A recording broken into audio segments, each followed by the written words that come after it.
learning difficulties.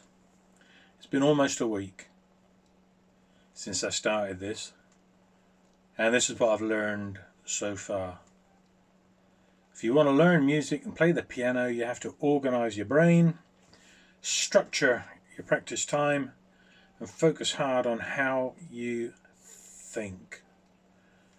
Initially I thought that by practicing a little bit of everything every day I'll eventually climb that ladder, and this is probably true, but the way you organise your practice is absolutely crucial to stop your brain from being overwhelmed with all the information, all the new things that you want to learn. So first of all, I've stopped listening to teachers on YouTube who would insist that an hour-long practice is a good idea. It's not. There are laws of diminishing returns at play here, and the longer you sit bolt upright in front of your piano, the less you'll learn, and more importantly, the less you'll retain. The fewer things you'll memorise, and the less you'll learn eventually.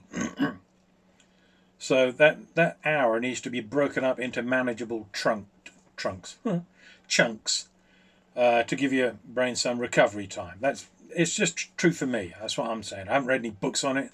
I'm just going by my first few days' experience, practicing a piano as much as I possibly can.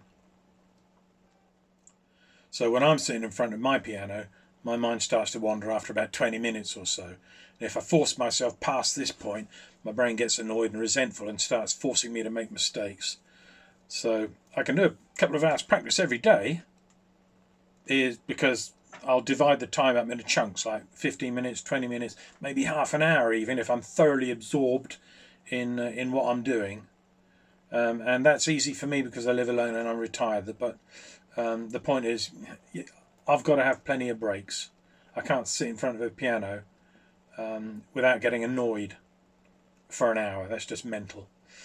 And the next thing I've learned is that the best piano teachers are, racist alert, white English men under 40. These people are usually properly, classically trained, easy to understand, and have an amenable style.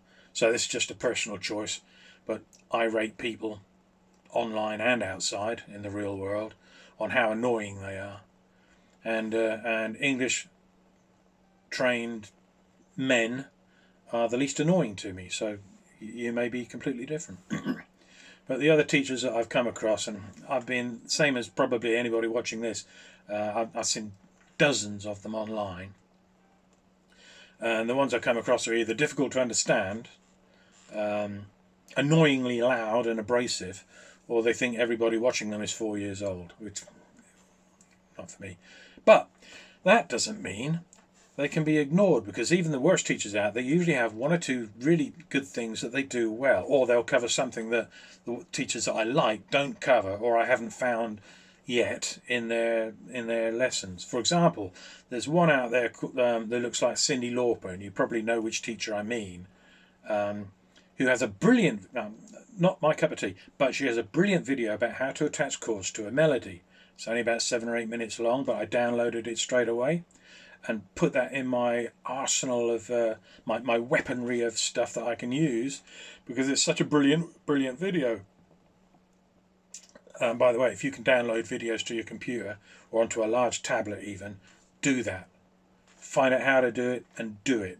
Searching around YouTube is a bloody nightmare. So once you find something, download it, put it on your computer or stick it on your tablet, and then it's there. And organise it. Download and organise them. Everything that you think could be useful, and delete the stuff that you've downloaded that isn't useful, because it's just complicating your organisation. So I've downloaded almost 20 gigabytes of YouTube videos, lessons and songs, organised them. Well, here we go. I'm looking at my folder now on the computer. I've got folder number 1, Adult Piano Adventures Book 1, Adult Piano Adventures Book 2, Adult Piano Adventures, everything else. Images, my video diary, which is what this video is going to be in. Sheet music. I've downloaded tons of sheet music that I can't play at the moment, but down the line I'm hoping I'll be able to pull some of that out, whack it on my tablet or whatever. And anyway, right then, Bill Hilton 20 lessons, should take about a year. Dan the Composer, 10 lessons. Dan the Composer, mastering scales. Music with no pain, course for beginners. Music with no pain, piano in 46. Music with no pain, sight reading, which is really good. Music with no pain, sight reading lessons, grades 1 to 3. Download that. It's bloody brilliant. Jane, sight reading, 17. Loads and loads of folders of all their content downloaded. So whenever I feel like, all right, I'll do this today. I'll spend 20 minutes on this. Right, this video's going on way too long. Right, finally, I got my Fabour's Adult Piano Adventures. I did a lot of research online and decided that this book would be the best for what I want to get out of learning music and practicing piano and playing music. And I was right.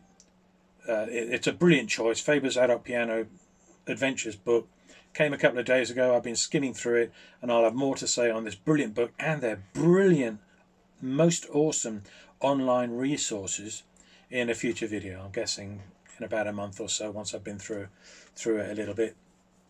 Anyway, it's the 5th of March 2022, and that's it for this rant.